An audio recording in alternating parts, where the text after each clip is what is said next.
पिछली वीडियो की शुरुआत में हम लोगों ने देखा था कि चाहिन ने जिन्हों की फोटो देख ली थी शोयुन के साथ। अब आगे इस वाली चैप्टर की शुरुआत में हम लोग देखते हैं कि संग जिनवो और जिन्हो एक जगह आ रखे होते हैं जहां पर कि एक गेट अपेयर हुआ होता है। और जब जिन्हो वहां का गेट को देखता है तो वो काफी ज्यादा हैरान हो जाता है और वो जिन्हो से कहता है, सर मैंने इतना बड़ा गेट आज तक कभी नहीं देखा। ये सुनकर जिन्हो अपने मन में सोचता है ये तो गिर ही जाता अगर ये गवान गली वाला गेट देख लेता। फिर जैसे ही वो लोग अंदर जाने वाले होते हैं उन लोगों के सामने काफी सारे न्यूज रिपोर्टर्स आ जाते हैं और फिर जिन वो मिस्टर गो से कहता है कि मिस्टर गो, मुझे लगा था कि हंटर एसोसिएशन मेरी सभी चीजों को प्राइवेट रखेगी, लेकिन इसका क्या हो गया। इस पर मिस्टर गो जवाब देते हैं कि हमारे कहने का मतलब ये था कि हम लोग सिर्फ आपकी इन्फॉर्मेशन को प्राइवेट रख सकते हैं, लेकिन हम लोग ये प्राइवेट नहीं रख सकते कि आखिरकार गेट कहाँ पर अपेयर होने वाला है। और वैसे आपको सोशल मीडिया पर कुछ अपलोड करने से पहले सावधान रहना होगा। ये सुनकर जिन वो समझ जाता है कि जो मिस्टर गो है वो कहाँ की बात कर रहे हैं और वो जवाब देता है कि ठीक है, आगे से मैं ध्यान रखूंगा।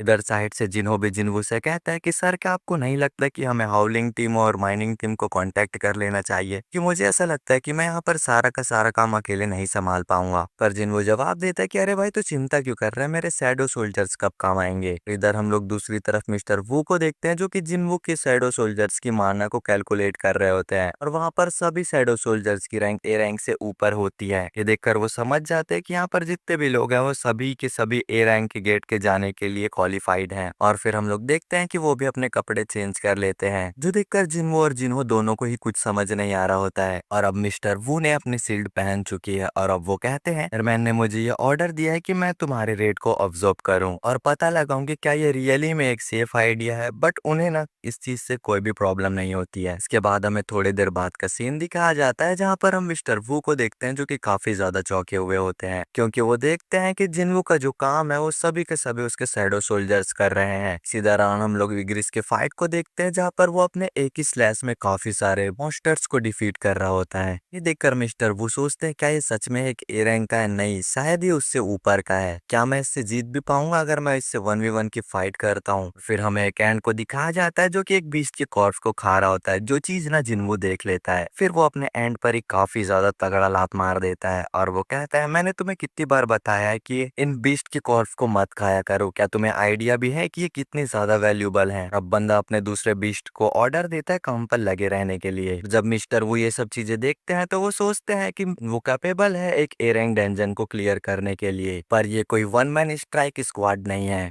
तभी हम लोग देखते हैं कि जिन्वो के सामने एक डंजन बॉस अपेयर होता है और जिन्वो कहता है, जो लोग काम कर रहे हैं वो यहीं पर रहो और बाकी लोग वापस आ जाओ। अब सभी लोग वैसा ही करते हैं और ये सब चीज मिस्टर वू के समझ नहीं आ रहा होता है और वो कहते हैं, आखिरकार तुमने अपने शैडो सोल्जर्स को वापस क्यों बुला लिया? इतने ज्यादा कैपेबल तो हैं कि इस मॉन्स्टर को टेक डाउन कर सकते हैं। अब जिन्वो अपने डैगर को निकालता है और मिस्टर वू का जवाब देता है और कहता है, अपने सोल्जर्स पर ज्यादा निर्भर होना ये मेरे लिए अच्छा नहीं है। अब डंजन बॉस जिन्वो पर हमला करता है, लेकिन जिन्वो उसके हमले को डॉज करता है और अब वो उसकी तरफ आगे बढ़ता है और उसे एक ही ब्लो में काट कर रख देता है। बंदा उसे काफी ज्यादा एफर्टलेसली हरा देता है। ये करने के बाद उसकी जो काफी सारी स्किल्स होती है वो लेवल अप हो जाती है। फिर अब जिन्वो बोलता है अराइज, जिससे जो डंजन बॉस की शैडो होती है वो एक्सट्रैक्ट हो जाती है और जो उसकी रैंक होती है वो इलीट नाइट होती है। और अब इसके बाद बारी आती है उस बीस्ट के नाम रखने की, तो जिन्वो उस बीस्ट का नाम रखता है जीमा। जो डंजन होता है ना वो भी टूटने लग जाता है बिकॉज उन्होंने डंजन बॉस को हरा दिया है। इसके बाद हम लोग देखते हैं न्यूज रिपोर्टर्स को जो कि काफी ज्यादा चौंके हुए होते हैं और इधर हम लोग देखते हैं टस्क को जो कि जीमा की बॉडी को ला रहा होता है। फिर जो सभी मीडिया होती है वो टस्क की फोटो खींचने लग जाती है और टस्क भी प्यारी सी स्माइल देता है से जो उसकी फोटो है वो अच्छी आए। इसके बाद सीन शिफ्ट होता है और हम लोग देखते हैं मिस्टर वू को जिसकी हालत काफी ज्यादा खराब होती है और वो चेयरमैन को डंजन के अंदर जो कुछ भी हुआ उसके बारे में बता रहा होता है। मिस्टर गो उससे कहते हैं, तो काफी सालों बाद तुमने एक डिफरेंट ट्रेड विटनेस करी है। तुम्हारी पोस्ट सुनने के बाद मैं ये समझ चुका हूँ कि तुम जैसे अनुभवी हंटर्स को ये क्यों ओवरवेलमिली लगा। मिस्टर वो कहते हैं, सर मैंने जो नोटिस किया वो कोई रेड नहीं थी, वो एक मास स्केयर था। और ये बोलते हुए ना वो थोड़े से नर्वस लग रहे होते हैं। उसके बाद सीन चेंज होता है और हम लोग देखते हैं जापान के शिनजेगी को। वहाँ पर एक एस रैंक गेट अपेयर हो रखा है। हम लोग देखते हैं जापानीज एसोसिएशन को, जहाँ पर कुछ लोग इकट्ठा हो रखे होते हैं और वो लोग बात कर रहे होते हैं कि मुझे यकीन नहीं हो रहा है कि जापान की मेजर गिल्ड्स को एक साथ बुलाया गया है मीटिंग के लिए। अभी साइड से एक बंदा बोलता है, अरे उधर तो देखो, और वहाँ पर होते हैं ब्लेड गिल्ड के मेंबर्स। वो लोग उनकी नाकामयाबी के बारे में बात कर रहे होते हैं। बट ये चीज ना ब्लेड गिल्ड के रिमेनिंग मेंबर्स को पसंद नहीं आती। वो लोग उनको काफी ज्यादा भयानक नजरों से देखते हैं और ये देखकर तो उनकी भी फट जाती है और वो लोग वहां से निकल जाते हैं। और अब एक ब्लेड गिल्ड का मेंबर अपने साथियों से कहता है कि ये कमीने हमसे नजरें तक नहीं मिला पाते थे, लेकिन गोटो के जाने के बाद वो काफी ज्यादा घमंडी हो चुके हैं। अब सीन शिफ्ट होता है और हम लोग फाइनली अब मीटिंग का सीन देखते हैं। यहाँ पर एक जो बंदा होता है वो कह रहा होता है कि आखिरकार क्यों हंटर एसोसिएशन ने कुछ नहीं करा। हमारे यहाँ एक एस रैंक गेट अपेयर हुआ है, लेकिन जो हंटर एसोसिएशन है उन्होंने कुछ भी काउंटर मेजर नहीं लिए। मुझे सच बताओ, क्या होगा अगर सच में डंजन ब्रेक हो गया तो? फिर जो दूसरा बंदा होता है वो कहता है, हमारे एस रैंक हंटर्स इतने कैपेबल नहीं है कि वो इस एस रैंक डंजन को क्लियर कर सके। बट यहाँ पर जो नेशनल लेवल हंटर्स हैं उनकी अलग बात है। और हम लोग देखते हैं कि यहाँ पर इसी चीज को लेकर डिस्कशन चल रही होती है और यहाँ पर हर किसी के अलग अलग ओपिनियन होते हैं। आखिर में जो सुगीमोटो होता है वो सभी को अपना प्लान बताता है। वो बताता है कि वो लोग अभी हायर करने वाले हैं यूरी लव को, कि एक बैरियर स्पेशलिस्ट है। के बाद सीन चेंज होता है और हम लोग देखते हैं जिन्वू को, जो कि गाड़ी में कहीं जा रहा होता है। वो सोच रहा होता है कि मुझे यकीन नहीं हो रहा कि मेरा 101 लेवल हो चुका है और 100 लेवल पर मैंने कार डबल की को ऑब्टेन कर लिया था। 101 लेवल पर मेरी जो सभी जॉब स्पेसिफिक स्किल है वो सभी की सभी अपडेट हो चुकी है। और अब जिन्वू ये देखना चाहता है कि जब वो 102 लेवल ऑब्टेन करेगा तो क्या होने वाला है। और इसके बाद जिन्वू जैसे ही अपने गाड़ी को पार्क में लगाता है तभी उसकी नजर एक इंसान पर पड़ती है और वो जो इंसान होती है ना वो और कोई नहीं बल्कि चाहिन होती है। जैसे ही चाहिन जिन्वू को देखती है वो अपना रास्ता बदल देती है, लेकिन तभी जिन्वू जल्दी से उसके सामने आ जाता है और उससे पूछता है कि वैसे तुम मुझसे क्यों भाग रही हो। लेकिन चाहिन ना यहाँ पर काफी ज्यादा नर्वस हो जाती है और वो उससे बड़ी मुश्किल से कहती है कि मैंने अपने गाड़ी को तुम्हारे पार्किंग लॉट पर छोड़ दिया था। और ये सुनकर जिन्वू को याद आता है कि हाँ, ये बात तो मैं भूल ही गया था कि इसने अपनी गाड़ी को मेरे पार्किंग लॉट पर छोड़ दिया था, बिकॉज लास्ट टाइम हमने शैडो एक्सचेंज स्किल को यूज किया था। और अब जैसे ही जिन्वू वहां से जाने वाला होता है तभी चाहिन उससे कहती है, क्या तुम अभी फ्री हो? भी बंदे के दिमाग में ये चल रहा होता है कि आखिरकार क्यों सोहिन ने उसके साथ फोटो खिंचवाया। अब वो रियली में उनके साथ काम करने वाली है। अगर ऐसा है तो उसने मुझे क्यों हायर नहीं किया? एस रैंक हंटर से बेहतर क्या एक ए रैंक हंटर है? लेकिन वो पूछती नहीं उससे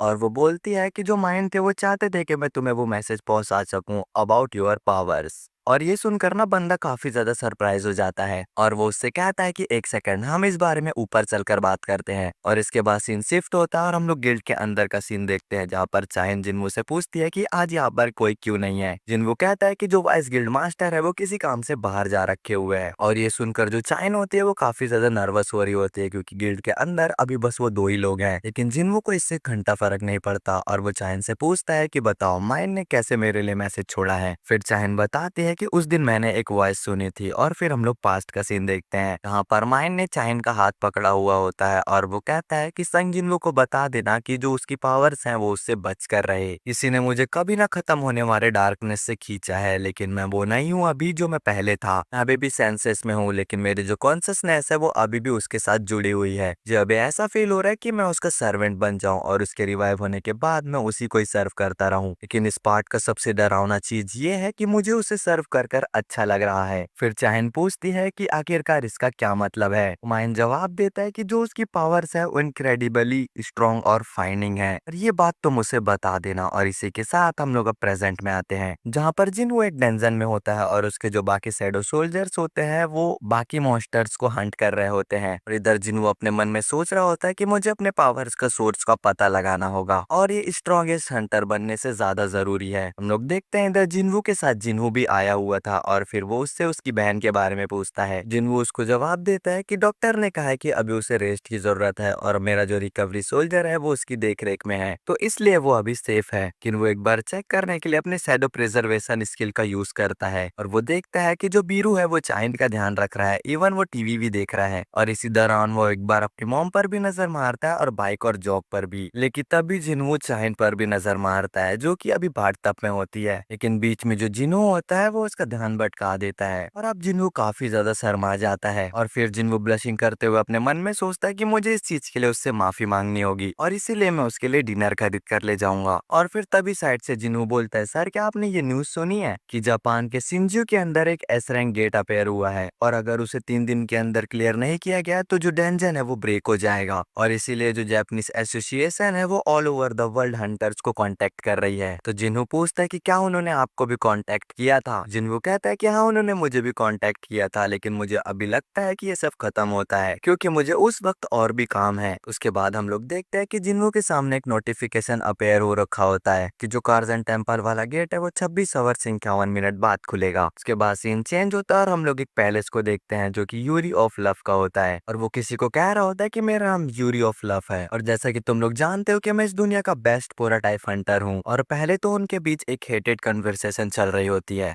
पर तभी जो यूरी होता है ना वो उनसे $3.6 बिलियन मांगता है उनका काम करने के लिए। और अब बंदा बोलता है $10 मिलियन एक दिन का, तुम लोग मुझे हायर करो और जितने दिन तक तुम लोग गेट को होल्ड करना चाहते हो मैं उतने दिन तक तुम्हें होल्ड कर दूंगा। और ये सुनकर सुगीमोटो चौंक जाता है और चिल्लाते हुए कहता है $10 मिलियन एक दिन का। तो यूरी जवाब देता है यस, $3.6 बिलियन, वो भी 1 साल का, इससे कि जो तुम्हारी कंट्री है वो बच जाएगी। और वैसे मैं अभी तुमसे 36 ट्रिलियन नहीं मांग रहा हूँ और ये तो उससे काफी ज्यादा कम है जितना कि थॉमस तुमसे चार्ज करता। और फिर एक दूसरा बंदा अपने साथी से कहता है, कनाय क्या तुम जानते हो जब एक रसियन बंदा ड्रिंक होता है तो वो एक्चुअली में क्या बोल रहा होता है। इस पर कनाय कहती है मैं श्योर तो नहीं हूँ लेकिन एक्चुअली में इसकी बातें सुनकर मुझे कुछ सही नहीं लग रहा है। और फिर यूरी जापानीज सेंटर से सवाल करता है कि आखिरकार वो क्या करने वाले हैं और फिर वो उनकी बेइज्जती करते हुए कहता है क्या तुम्हें सच में लगता है कि तुम मुझे अफोर्ड कर सकते हो, कि तुम्हें मेरे सामने झुककर मेरे जूते चाटने चाहिए थे। और अभी दो उधर चीजें होती है ना वो ओवरवर्स हो रही होती है और इधर जो यूरी होता है वो उनकी बेइज्जती करे पे करे जा रहा होता है। तो चीज जापानीज हंटर्स को पसंद नहीं आती, लेकिन जैसे ही जापानीज हंटर्स कुछ करने की कोशिश करते हैं तब यूरी उससे पहले ही अपने बैरियर में उसे ट्रैप कर देता है। और फिर यूरी काफी चौड़ में कहता है कि इसके अंदर मेरी परमिशन के बिना तुम 1 इंच तक नहीं हिल सकते हो और अगर तुम्हें यकीन नहीं हो रहा तो तुम अपना पूरा ट्राई कर देख लो। इधर जो बैरियर के अंदर होते हैं वो लोग सोच रहे होते हैं कि ये पूरी तरह से स्ट्रॉन्ग इनफ है हमारे मूवमेंट्स को रोकने के लिए, लेकिन अभी हम लोग भी एस रैंक हंटर्स है, लेकिन यहाँ पर उन सभी लोगों को काफी ज्यादा परेशानी हो रही होती है। तभी यूरी बड़ी चौड़ में सुगीमोटो को बोलता है मैं तुम्हारे लिए उस एस रैंक गेट को ब्लॉक करूंगा लेकिन एज अ बोनस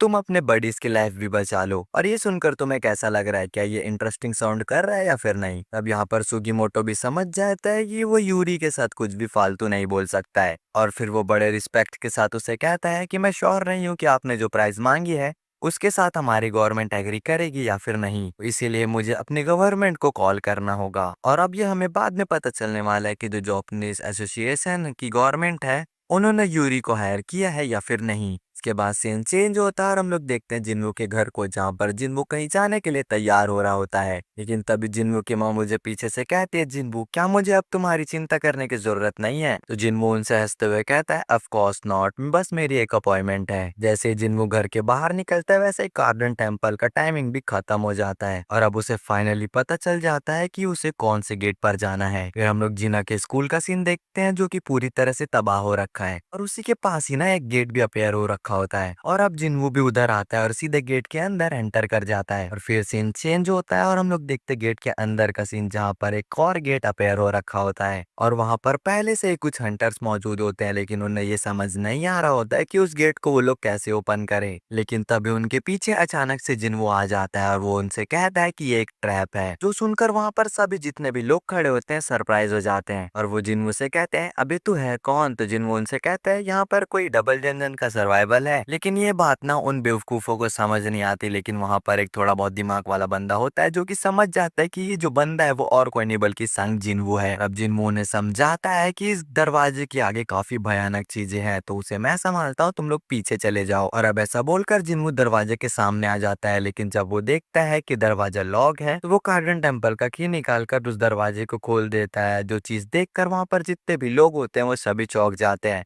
लेकिन तभी उस स्ट्राइक टीम का कैप्टन जिन्हों के पास आता है और वो बड़ी चौड़ में कहता है, मिस्टर संग, हमने इस डंजन का एंट्री परमिट लिया है और इसका मतलब ये है कि आपके पास कोई भी राइट नहीं है हमें ये बताने का कि हम लोग यहाँ से निकल जाएं। ये सुनकर सभी लोग अपने कैप्टन की बात मानते हैं और जिन्हों की बातों को टालने लगते हैं और वो लोग कहने लगते हैं, तुम एक एस रैंक हंटर हो तो इसका मतलब ये नहीं कि तुम कुछ भी कर सकते हो। तो जिन्हों कहता है, तो ठीक है, मैं तुम सभी को नहीं रोकने वाला। तो सबसे पहले कौन इस डंजन के अंदर एंटर कर रहा है? तो स्ट्राइक टीम का लीडर कहता है कि मैं जाऊंगा पहले, लेकिन जैसे ही वो गेट के अंदर एंटर करता है वैसे ही नोटिफिकेशन आता है कि उसके पास कोई भी एंट्री परमिट नहीं है और फिर एक स्टैचू उसके ऊपर अटैक कर देता है। लेकिन उसके मरने से पहले जिन्हो उसे बचा लेता है और उससे कहता है, इसके अंदर और भी ऐसी काफी खतरनाक चीजें हैं, तो क्या तुम अभी भी अंदर जाना चाहोगे? पर इधर जो स्ट्राइक टीम का लीडर होता है उसकी काफी ज्यादा फट चुकी होती है और अब जिन्हों उन सभी लोगों से कहता है कि मैं चाहता हूँ कि तुम लोग जल्दी से जल्दी इस डंजन से बाहर निकलो और बाहर जाकर हंटर एसोसिएशन को कांटेक्ट करो और उन्हें बताओ कि इधर डबल डंजन अपेयर हुआ है। और जैसे ही जिन वो डबल डंजन के अंदर एंटर करता है वैसे ही वहां का जो गेट होता है वो बंद हो जाता है और अब हम लोग उसी जगह को देखते हैं जहाँ पर सभी चीजों की शुरुआत हुई थी। लेकिन अब तो जो जिन्वू है वो पूरी तरह से बदल चुका है और अब उसे अपना आंसर चाहिए और अभी जो उसका सामना होने वाला है वो होने वाला है आर्कटेक से। और अब जो जिन्वू होता है वो आर्कटेक से कहता है, क्या तुम अभी भी कुछ नहीं बोलने वाले? क्या तुम्हें ऐसा नहीं लगता कि मुझे अब मेरे सवालों का जवाब देने का सही समय आ चुका है? तो अब आर्कटेक भी हंसते हुए जिन्वू से कहता है, सो मैं देख रहा हूँ कि तुम काफी दूर आ चुके हो। और अब इसके बाद सीन चेंज होता है और हम लोग देखते हैं जापान के सीन को जहाँ पर यूरी आया हुआ होता है और अभी जो सभी न्यूज रिपोर्टर्स होते हैं वो उसकी ही न्यूज कवर कर रहे होते हैं। और उसके बाद जो न्यूज रिपोर्टर्स होते हैं वो मिस्टर ऑलफ के पास आते हैं और उससे पूछते हैं कि मिस्टर ऑलफ, आप उस गेट को कैसे ब्लॉक करने वाले हैं? तो मिस्टर ऑलफ चौड़ में कहता है कि मैं सेम अपनी स्ट्रेटेजी का उसी तरह से यूज करूंगा जैसे मैं पहले करते आया हूँ। मैं इस गेट के आसपास एक यूज सर्कल बनाऊंगा, उसके बाद मैं उसमें अपना माना एंटर करूंगा, फिर सिंपली जो उस गेट के अंदर होगा वो बाहर नहीं आ पाएगा। उसके बाद वही न्यूज रिपोर्टर उससे कहता है, तो इसका मतलब ये है कि आप अकेले उस एस रैंक गेट को ब्लॉक कर सकते हो, लेकिन जो पब्लिक है उन्हें इस आइडिया पर भरोसा नहीं हो रहा, तो उसके लिए आप उन्हें क्या कहना चाहोगे? जिस पर ऑलफ कहता है कि मेरे लिए भी उस बैरियर को अकेले मेंटेन करना काफी ज्यादा मुश्किल है। लेकिन फिर वो उन्हें अपना प्लान बताता है कि जब वो गेट के आसपास अपने मैजिक सर्कल को ड्रॉ करेगा, जो उसका माना सर्कल है वो अपने सराउंडिंग से माना को एब्जॉर्ब करेगा, इसीलिए वो टोक्यो के आसपास माना क्रिस्टल्स को बिछा देंगे। फिर वो बड़े चौड़ में सभी को बोलता है, तुम्हारी लाइफ को बचाने वाला हूँ और ये बात तुम लोग याद रखना। और ये चीज ना मिस्टर गो भी अपनी टीवी में देख रहे होते हैं। वो बोल रहे होते हैं, मैं श्योर तो नहीं हूँ कि जो ऑल ऑफ है वो एस रैंक गेट को ब्लॉक करने में कैपेबल है, लेकिन अगर वो गलती से भी फेल हुआ तो सभी लोग जानते हैं कि क्या होने वाला है। इसके बाद वो संग जिनवो के रिपोर्ट वगैरह के बारे में बात करते हैं। जब बाद में मिस्टर गो वहां से जाते हैं ना, तभी उन्हें किसी का कॉल आता है। जिसका कॉल आया होता है वो बताता है कि अभी हमें एक रिपोर्ट रिसीव हुई है, मुझे लगता है कि आपको भी यहाँ पर आके देख लेना चाहिए। आपको याद है वो स्कूल जहाँ पर ऑर्स के ग्रुप का हमला हुआ था? मिस्टर गो पूछते हैं कि क्या वहाँ पर फिर से हमला हो गया? हमने से जवाब आता है कि देख के तो ऐसा नहीं लगता कि आपको चिंता करने की जरूरत है, लेकिन जिस जगह वो गेट अपेयर हुआ था उस जगह डबल डंजन डिस्कवर हुआ है। जो सुनकर मिस्टर गो चौंक जाते हैं। के बाद सीन चेंज होता है और हम लोग देखते हैं जिन्वो को, जो कि आर्कटेक के सामने होता है और जो आर्कटेक होता है ना, वो सबसे पहले जो उसने कमांड पकड़ी थी वो उसे ब्रेक करता है और वो जिन्वो से कहता है कि मैं देख सकता हूँ कि तुम फाइनली इतनी दूर पहुंच चुके हो। अब जिन्वो ऐसा बोलता है कि देखकर ऐसा लग रहा है कि वो जो कमांड थी वो किसी काम की नहीं थी। जिस पर आर्कटेक जवाब देता है कि वो कमांड काम की थी लेकिन अब उसकी जरूरत नहीं है। और अब जिन्वो उससे पूछता है कि क्या तुम वही इंसान हो जिसने मुझे यहाँ पर बुलाया है? वो आर्कटेक जवाब देता है कि यस। और फिर जिन्वो उससे पूछता है, क्या तुम मैजिक बीस्ट हो? तो आर्कटेक हंसते हुए कहता है कि मुझे लगता है कि शायद तुमने मुझसे गलत सवाल पूछ दिया है। और फिर वो ताली बजाते जिन्वो से कहता है कि तुम्हें मुझसे ये पूछना चाहिए कि आखिरकार मैं हूँ कौन, और तुम्हें ये भी पूछना चाहिए कि आखिरकार तुम हो कौन। एंड नाउ अब तुम्हारा फाइनल टेस्ट शुरू होता है और अगर तुम आखिर तक खड़े रह पाए तो मैं तुम्हें वो सब कुछ बताऊंगा जो तुम जानना चाहते हो, और ये मेरी तरफ से तुम्हारे लिए की रिवॉर्ड है। और अब वो जो सभी स्टैचूज होते हैं ना, वो जिन्वू की तरफ आगे बढ़ते हैं। अब जिन्वू उन सभी स्टैचूज से फाइट करने के लिए अपने शैडो सोल्जर्स को समन करता है, लेकिन ऐसा होता ही नहीं है। और फिर आर्कटेक उसे हंसते हुए कहता है कि तुम इस गेम में ये नहीं कर सकते, इस गेम में चीटिंग अलाउड नहीं है। यू आर द वन जिससे मैं मिलना चाहता था, मुझे तुम्हारे सर्वेंट से कोई भी फर्क नहीं पड़ता। और अब जिन्वो को नोटिफिकेशन आता है ना, तो वो पोशन परचेस कर सकता है और ना ही अपना कोई रिवॉर्ड, और वो अपने लेवल अप रिवॉर्ड को भी परचेस नहीं कर सकता। और अब तक जिन्वो समझ चुका होता है कि अब उसके लगने वाले हैं। और इसके बाद एक स्टैचू जिन्वो पर अपने तलवार से हमला करता है, लेकिन जिन्वो उसकी तलवार को ब्लॉक करता है है एंड देन उसे ब्रेक कर देता है और फिर उसकी टूटी शॉट को पकड़कर उसके ही मुंह पर दे मारता है। और फिर जैसे ही वो स्टैचू अपनी टूटी शॉट को अपने सिर से निकालता है वैसे ही जिन्वो उसके सर को ही डिस्ट्रॉय कर देता है। और तभी एक दूसरा स्टैचू जिन्वो पर अपने वेपन का यूज कर कर उस पर हमला करता है, लेकिन जिन्वो अपने डैगर का यूज करता है और उसके वेपन को ही ब्रेक कर देता है। और इस फाइट को देखकर ऐसा लग रहा होता है कि जिन्वो इजीली उन स्टैचूज को ओवर पावर कर रहा है। और ये सब फाइट ना आर्किटेक्ट आसमान मरोड़ कर देख रहा होता है।